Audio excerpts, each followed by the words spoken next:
Ada pepatah mengatakan, tak kenal maka tak sayang. Maka persilahkan kami untuk memperkenalkan kelompok kami.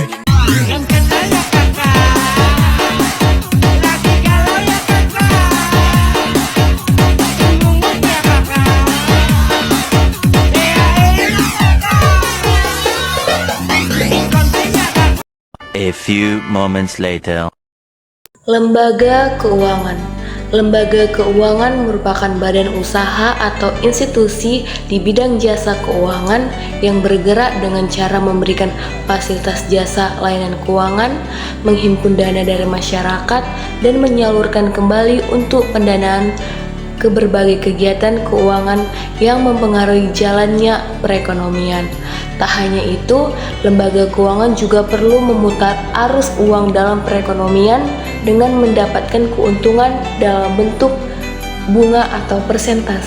Selanjutnya, lembaga keuangan bank. Bank adalah sebuah lembaga intermediasi keuangan, umumnya didirikan dengan kewenangan menerima simpanan uang, meminjamkan uang, dan menerbitkan promes atau yang dikenal sebagai banknot. Kata bank berasal dari bahasa Italia, banca, yang berarti tempat penukaran uang. Selanjutnya yaitu peran bank dalam perekonomian terbagi atas 10. Yang pertama adalah penyimpanan dana. Bank mengumpulkan dana dari nasabah melalui simpanan dan deposito. Yang kedua, pemberian kredit. Salah satu peran utama bank adalah memberikan kredit kepada individu, bisnis, dan pemerintah.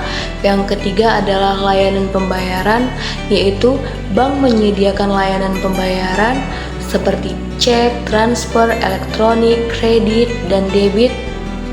Yang keempat, penyimpanan aman, yaitu bank menyediakan tempat aman bagi individu dan bisnis untuk menyimpankan uang mereka.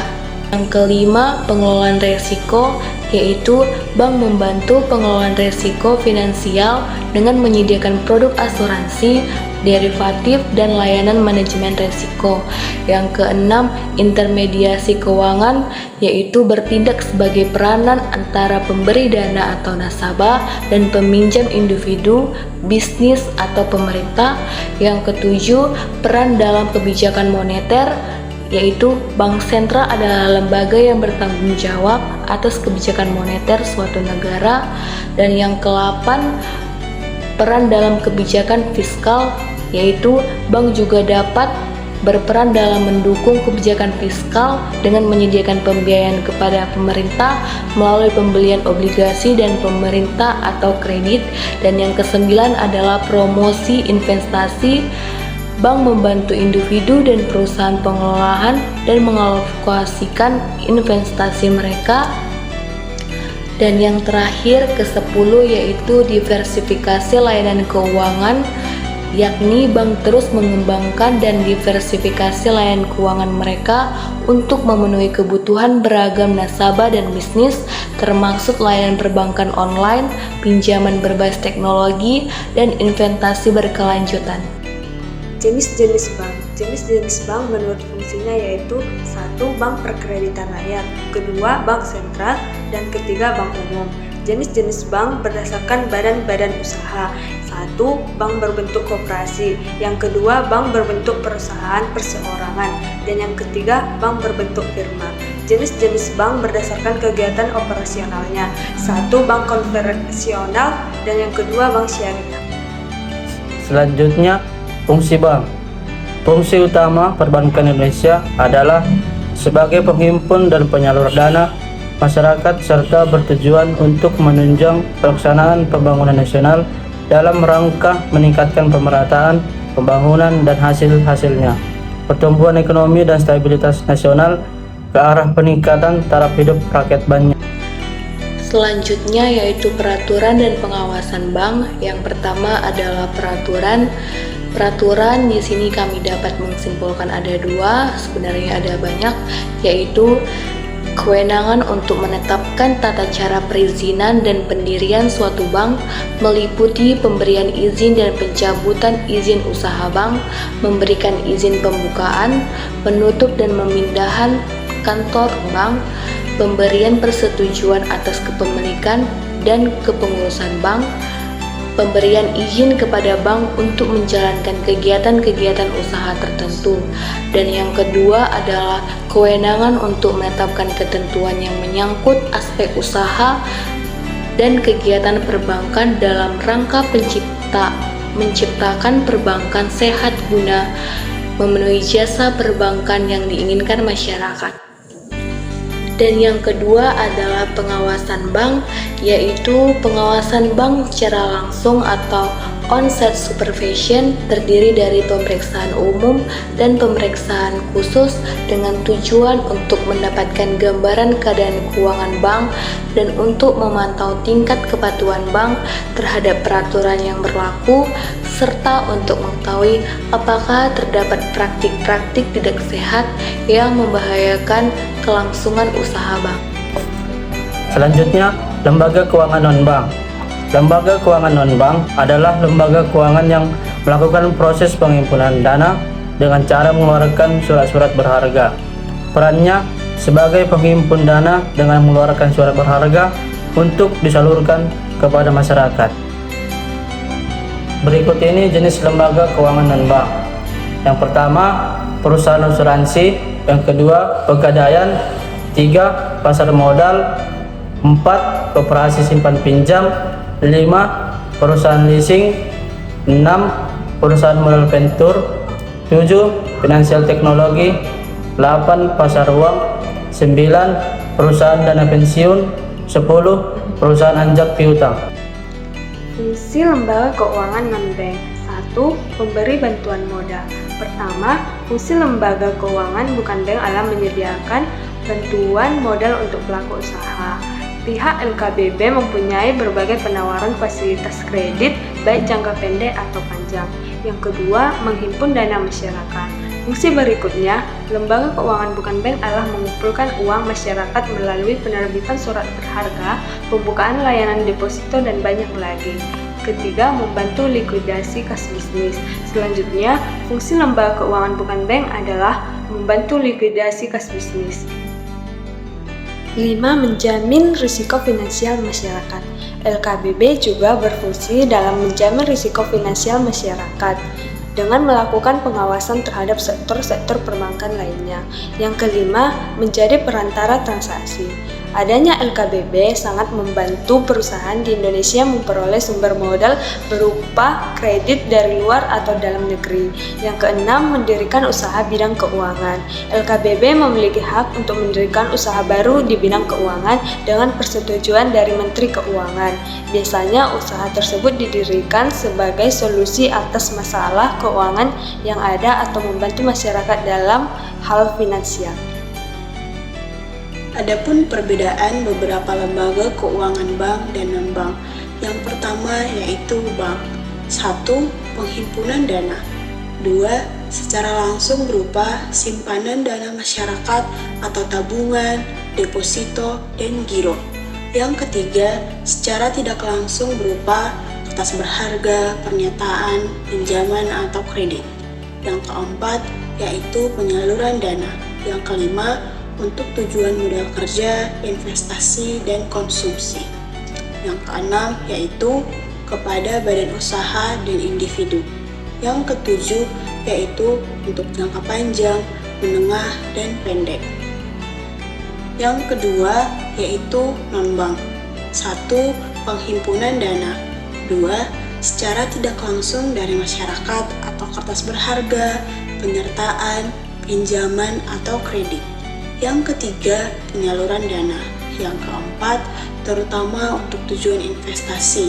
Yang kelima, terutama kepada badan usaha. Dan yang keenam, terutama jangka menengah dan jangka panjang.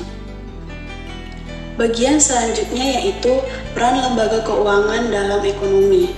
Adapun dampak-dampak bank dan lembaga keuangan non-bank terhadap pertumbuhan ekonomi antara lain sebagai berikut. Yang pertama, penyediaan modal dan pembiayaan investasi. Bank dan lembaga keuangan non-bank memberikan modal kepada perusahaan, individu, dan pemerintah untuk berinvestasi dalam proyek-proyek produktif. Yang kedua, diversifikasi risiko. Lembaga keuangan membantu dalam mengelola risiko ekonomi. Mereka menyediakan berbagai produk asuransi, derivatif, dan layanan manajemen risiko yang membantu individu dan bisnis melindungi diri mereka dari risiko finansial yang tidak terduga. Yang ketiga, peningkatan akses keuangan. Bank dan lembaga keuangan non-bank dapat membantu meningkatkan akses layanan keuangan bagi masyarakat yang sebelumnya tidak memiliki akses. Yang keempat yaitu aliran modal. Bank membantu dalam mengalirkan modal dari pihak yang memiliki kelebihan dana atau sering juga disebut sebagai nasabah ke pihak yang membutuhkan atau sering juga disebut sebagai peminjam.